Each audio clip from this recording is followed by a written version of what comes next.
जन्म जन्म का है ये संगम, राम रतन सीता वैभव धन।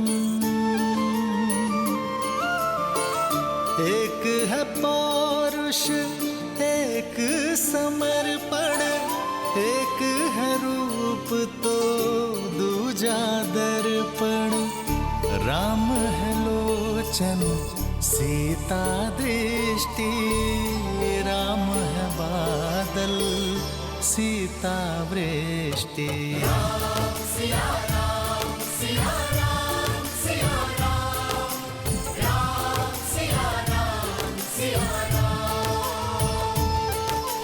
राम सिया राम सिया राम सिया राम, राम सिया राम सिया राम।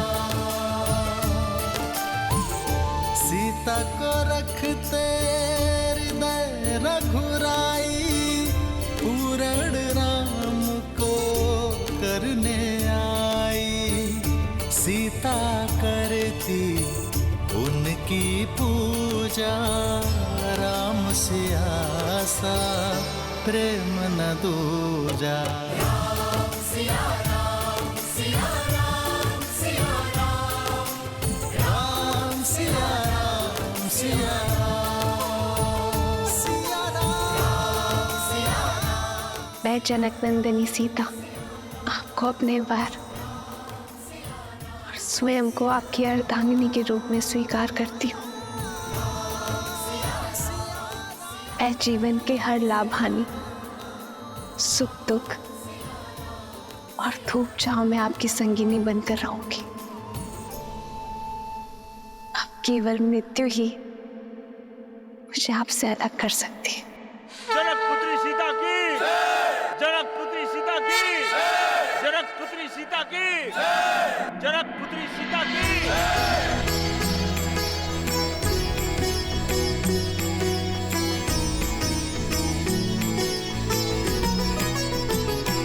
हो सोहती सिए राम के जोरी, छवि सिंगारू मनहूँ एक ठोरी। सखी कहाही प्रभु पद गहु सीता, करती न चरण परस अति भीता। आपने मुझे अपना अर्धांग चुना है, अर्थात हम दोनों एक दूसरे को पूर्ण करेंगे।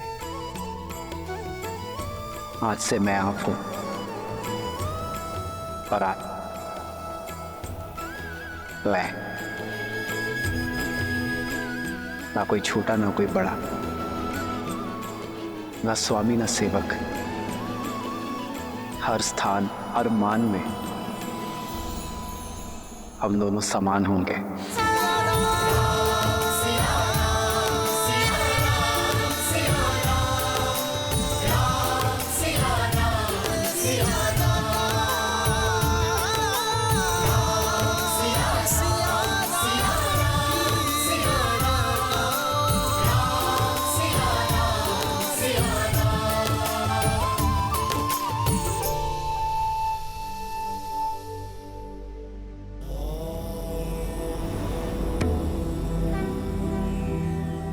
देवी के मुख को देखकर प्रतीत होता है कि मन में कोई शंका है। शंका नहीं, उत्सुकता है महादेव। परशुराम तो स्वयं नारायण के अवतार थे, तो फिर वो श्री राम को पहचान कैसे नहीं पाए और उन्होंने क्रोध क्यों किया? और एक ही समय में विष्णु के 2 अवतार संभव हैं? देवी ये तो उचित नहीं है। मुझ भोले से एक साथ इतने सारे प्रश्नों का उत्तर चाहती हैं आप। मैं एक एक करके उत्तर देता हूं। सत्य तो यह है कि भगवान परशुराम ने श्री राम को देखते ही पहचान लिया कि वो नारायण का पूर्ण अवतार है, परंतु आवश्यक ये था कि ये संसार भी जान ले कि वो कोई साधारण राजकुमार नहीं, अपितु स्वयं नारायण है। यही कारण है कि भगवान परशुराम ने श्री राम के समक्ष विष्णु के धनुष सारंग पर प्रत्यंचा चढ़ाने की चुनौती रखी। ऐसा उन्होंने इसलिए किया ताकि ये संसार श्री राम के बल और उनकी श्रेष्ठता को स्वीकार कर सके। रही बात दो भिन्न अवतारों की, तो यदि लक्ष्य भिन्न हो तो नारायण अवश्य ही दो अवतार भी ले सकते हैं। जहां एक और भगवान परशुराम ने सतयुग में धर्म और न्याय की स्थापना हेतु अवतार लिया, वहीं त्रेता युग में प्रभु श्री राम ने मर्यादा की स्थापना हेतु अवतार लिया। जय श्री राम। जय श्री राम। अब कथा में आगे बढ़िए ना महादेव, मुझे श्री राम और सीता का विवाह देखना है। देवी, इतनी आतुरता अच्छी नहीं। आप अपनी अधीरता के रथ को तनिक थामिए। हम सीता और राम के विवाह की बात कर रहे हैं। कितने प्रबंध करने होते हैं, कितने काम होते हैं, उसमें अभी समय लगेगा। परंतु तब तक मैं अपनी प्रिय का मन बहलाने के लिए आपको इसी कथा के एक अन्य पात्र की कथा सुनाता हूं। कौन है वो? मेरा परम भक्त लंकापति रावण, जो अब तक ना तो सीता स्वयंवर में हुए अपने अपमान को भूला था,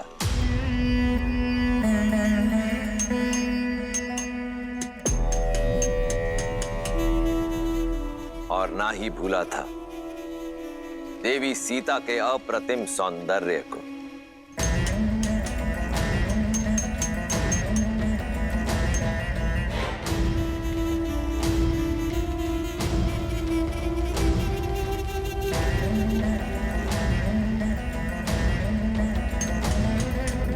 भैया,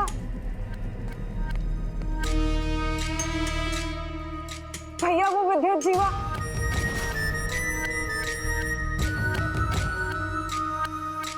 अब क्या किया तुम्हारे उद्दंडपति ने? भैया वो कल रात लौट आया।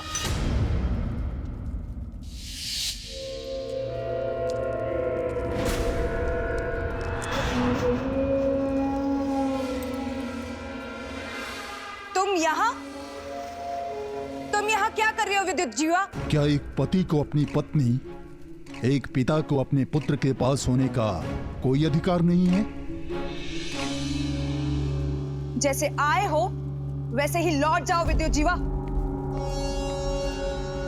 अन्यथा भैया तुम्हारे प्राण ले लेंगे, क्योंकि वो अपना अपमान कभी भी नहीं भूलते। अपमान तो मेरा किया है तुम्हारे भाई ने। क्या अधिक चाहा था मैंने? एक छोटा सा राज्य ना। राज भिक्षा में नहीं मांगे जाते विद्युत जीवा, बल्कि बल और साहस से अर्जित किए जाते हैं, जो तुम में बिल्कुल भी नहीं था। आज की बात करो सुपर्णखा।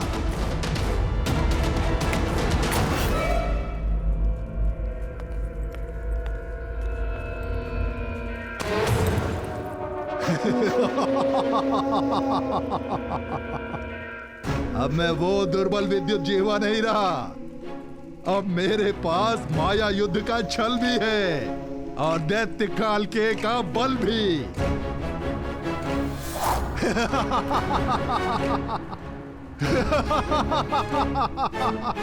ये काल के ना?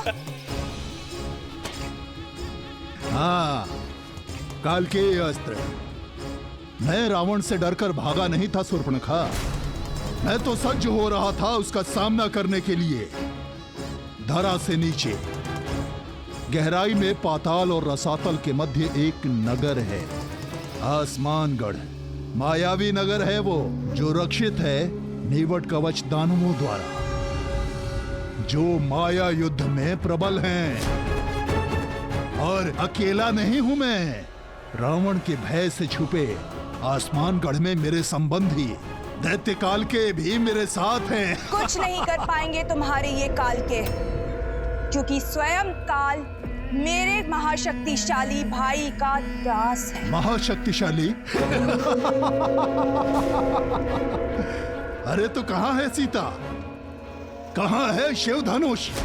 हाँ, उसकी शक्ति का प्रदर्शन पूरे संसार ने मिथिला में देखा था।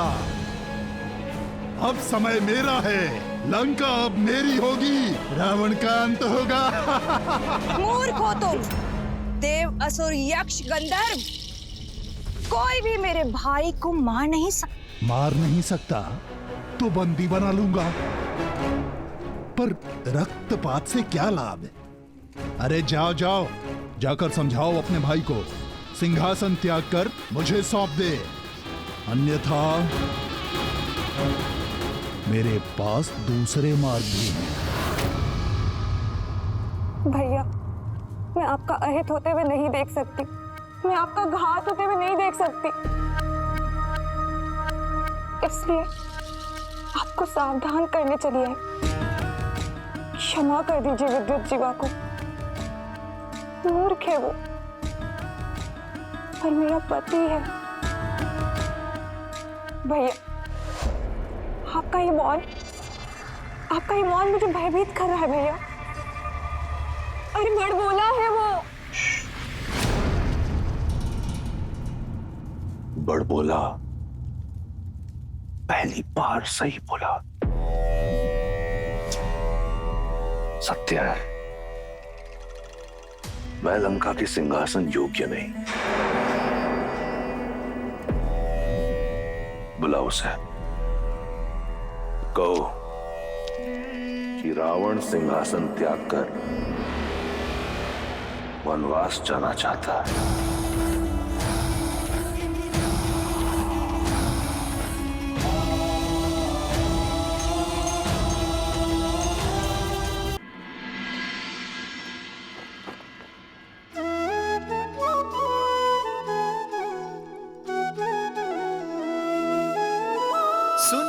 महिपति मुकुट मणि तुम सम धन्य न को, राम लखनु जिन्हके तनय विश्व विभूषण दो।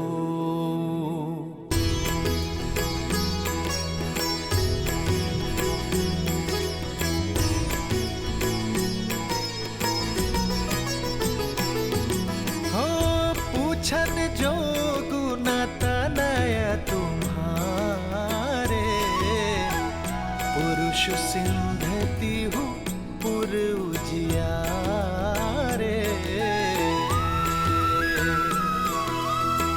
जिन्हके जस प्रताप के आगे, ससिमल नर भी शीतल लागे।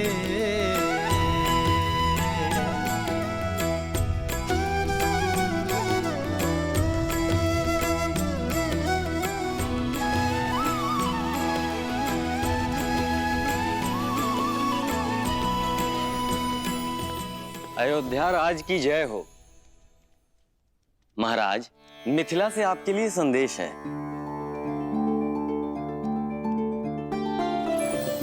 अयोध्यापति दशरथ को मिथिला नरेश जनक का प्रणाम।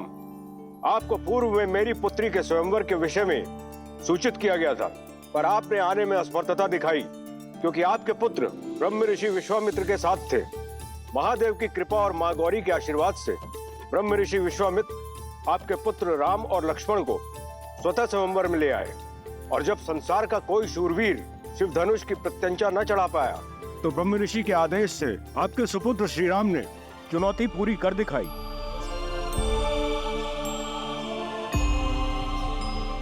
और कुमारी सीता को अयोध्या की वधू बनने का सौभाग्य दिया। ये पत्र मैं अयोध्या के राजा को नहीं, अपने संबंधी को लिख रहा हूं। अपने ज्येष्ठ पुत्र के विवाह को अपना शुभ आशीष और अनुमति दे। ब्रह्म ऋषि विश्वामित्र का अनुरोध और हम सबकी मनुहार है कि आप अयोध्या के सभी राजकुमारों सहित इस विवाह में सम्मिलित हों। राजर्षि परिवार, जनक, मिथिला, निवेदक, आर्यावर्त। दशरथ नंदन की, दशरथ नंदन की, दशरथ नंदन की। मेरे राम ने गर्व से मुझे शिखर पर बिठा दिया है। क्या कही सुमित्रा, कौशल्या, सुना तुमने? महादेव के धनुष पर प्रत्यंचा चढ़ाई है मेरे राम ने।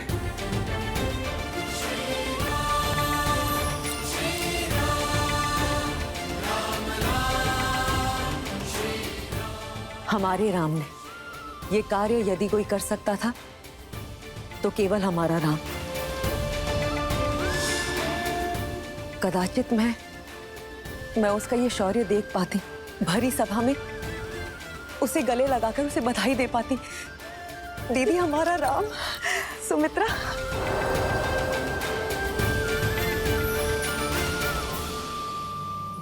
तो ऋषि जवाली, क्या कहती है अयोध्या की नीति? क्या एक पुत्र के विवाह के लिए राजा अपने राज्य को छोड़कर जा सकता है या नहीं? अति शीघ्र महाराज, परंतु उससे पहले एक शिष्टमंडल नवसंबंधियों के साथ उपहार समेत भेज देना चाहिए। तो उस शिष्टमंडल को तुरंत प्रस्थान करना चाहिए। जी। ब्राह्मणों और पुरोहितों के दल को मिथिला की ओर प्रस्थान करने के लिए कहें। राजा जनक को सूचित किया जाए कि समस्त अयोध्या अपने राम के विवाह की साक्षी बनने के लिए मिथिला आ रही है।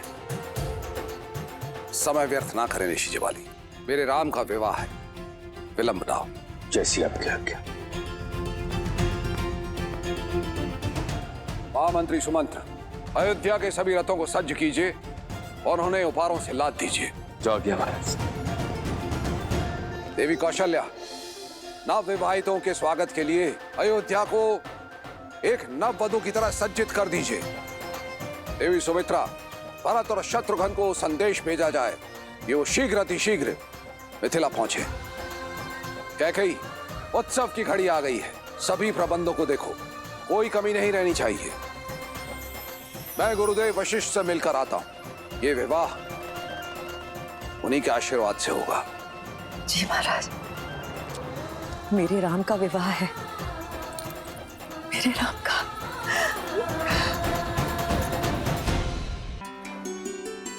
मेरे राम का विवाह होने जा रहा है। मेरे जीवन की सबसे शुभ सूचना है। मंत्र, मेरी चूड़ामणि कहाँ है? इतने वर्षों से अपनी वधू के लिए संभाल के रखी थी।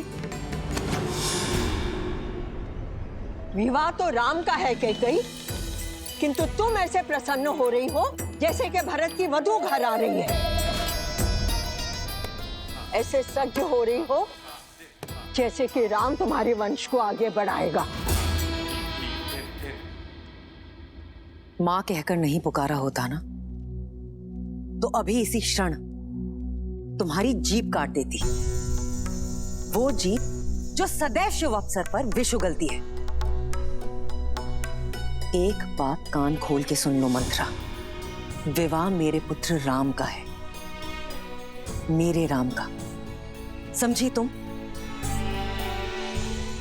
जीभ क्या, गर्दन काट दो ना मेरी। सत्य तो नहीं बदलेगा, और तुम जब ठोकर खाओगी ना तब समझोगी। जब राम को जन्म देने वाली मां कौशल्या स्वयं इस विवाह में नहीं जा रही, तो रीतियों की बेड़ियों को तोड़कर महाराज दशरथ तुम्हें वहां कैसे ले जा सकते हैं? रीति तो स्त्रियों के युद्ध में जाने की भी नहीं है रघुवंश में। फिर भी वे मुझे लेकर गए ना, क्योंकि वे मुझसे प्रेम करते हैं। उनकी सबसे प्रिय पत्नी हूं मैं, राम की सबसे प्रिय मां। और फिर अगर वहां जाऊंगी तो भरत से भी भेंट कर लूंगी। अब तो मुझे बातों में मत उलझाओ, शीघ्र मेरी चूड़ामणि ढूंढो। मैं आज एक बार फिर से महाराज को चौंका देना चाहती हूँ। आपने सही कहा था गुरुवर। श्राप के भय से मैं अपनी ही संतान के भविष्य के आड़े आ रहा था। देखिए ना, मेरा राम संसार की सर्वश्रेष्ठ कन्या का वर चुना गया है। यदि उस दिन मैं उसे ब्रह्म ऋषि विश्वामित्र के साथ जाने से रोकता, तो राम शिव धनुष उठाकर मेरा और अयोध्या का गौरव किस प्रकार बढ़ा पाता। बहुत बहुत धन्यवाद ऋषिवर। धन्यवाद महादेव का। जिन्होंने राम और अयोध्या